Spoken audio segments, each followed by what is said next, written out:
There's a reason I've titled the video, the title that I gave it.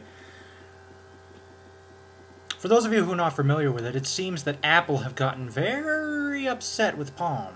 They essentially fixed iTunes so that the pre could not sync with it. And for those of you wondering, yes, that synchronization does work with both Windows and the Mac.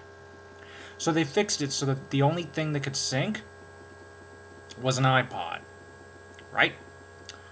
Well, Palm have actually managed to go in and fix it again, which I guess according to Apple would be unfixing it. Let's get into it. It seems that, wait until you hear this. Here we go. And I'll have a link to this in the description. Palm complains about Apple to USB governing body while pre-iTunes sync fix is explained. So the story is, they managed to get around that authentication process. The authentication process is such that if an iPod is not detected, and I mean a genuine iPod right down to the last number in the serial number, then it won't work. Well, it seems that Palm has managed to get around that, and let's see what the story is. And this is basically what the article says, you should be refilling that popcorn bucket right about now. While we thought that the next round of pre-iTunes syncing fiasco would probably be something simple like Apple releasing another quick patch, Palm has stepped it up a notch by complaining to the USB implementers forum over what it sees as, quote, improper use of the vendor ID number by the gang at Cupertino. What the company means is that when an ID is applied for, a form is signed that states, quote, unauthorized use of assigned or unassigned USB vendor ID numbers and associated product ID numbers are strictly prohibited, end quote. This implication here is that Palm believes Apple is violating this statute by disallowing certain vendor IDs, namely Palm's, from using iTunes. So how'd Palm manage to, quote, fix that sinking hole that Apple managed to fill? From the looks of it, by misrepresenting its own vendor ID so that the pre now shows up as an iPod/mass storage device made by Apple, ID 0x05 Alpha Charlie. And incidentally, by Alpha Charlie, that's the phonetic alphabet. The words Alpha and Charlie are not actually in there. It really reads 0x05AC, but my geography teacher used the phonetic alphabet so much that it's ingrained into my brain, so essentially I would read that as 0 X-ray 05 Alpha Charlie, so forgive me if you're not familiar with that. Back to the article. As opposed to one by Palm, ID 0 X-ray 083. Hence the complaint. Of course, lying about your own ID would seem to break the aforementioned rule too. So what we're left here, excuse me, I can't speak. So what we're left here is some muddled gray area that Palm apparently being okay with fudging some data to correct what it sees as an injustice. If anyone's curious, DVD John, I guess that's the name of the user, points out that the root USB node is still identified as, quote, pre. So we very likely could see another round of these shenanigans in the not-too-distant future. Finally, now's as good of a time as any to take a look at some of the peripheral casualties from this war of attrition. In an essay on his personal site that's been circulating the interwebs, Mark Deslauyers, Deslauriers, outlines the pangs he and the Linux community have felt over the years trying to use iPods in the open source platform, surmising that Apple is intentionally and repeatedly seeking ways to block non-iTunes programs from syncing in any way with its devices.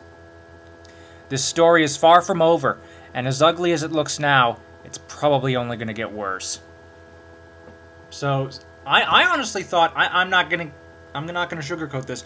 I honestly thought Apple had won. Okay?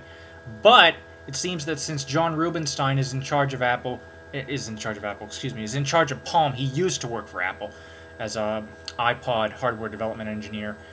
Or a hardware development engineer that worked on the iPod as well as the iMac, the original one.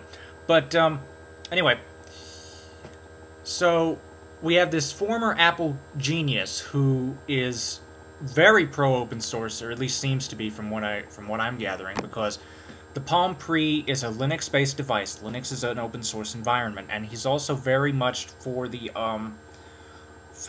open source Adobe project. We're going to see Flash on the Pre towards the end of the year. At least that's what people are expecting. But the thing is, Rubinstein has a point.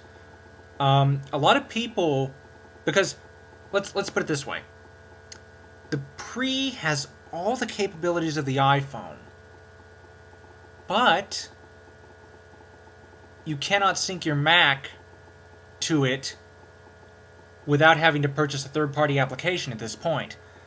Now, Rubinstein is correct, because Apple wants to see people using iTunes, but I think in order to do that, we need to open it up to more devices. Apple will have you believe that they want to sell more iPods, and this is true, because the iPod is a hardware, it's hardware, and Apple's a hardware company. But at the same time, I think opening iTunes up to more MP3 players, Apple... Okay, when they developed OS X, Apple was very pro, or at least they seem to be pro-open source. There's a lot of open source stuff on their website right now, even. The core of OS X, Darwin. I don't know if it's still open source, but it definitely used to be open source. And I'm beginning to wonder if they're not, by any chance... I hate to say this. Now, this is coming from a hardcore Mac user, okay? But I think Apple are starting to get really big in the head. A little bit too big, if you ask me. I think they need to lighten up, let Palm use iTunes. I mean, heck, the president of Palm is a former hardware engineer for Apple.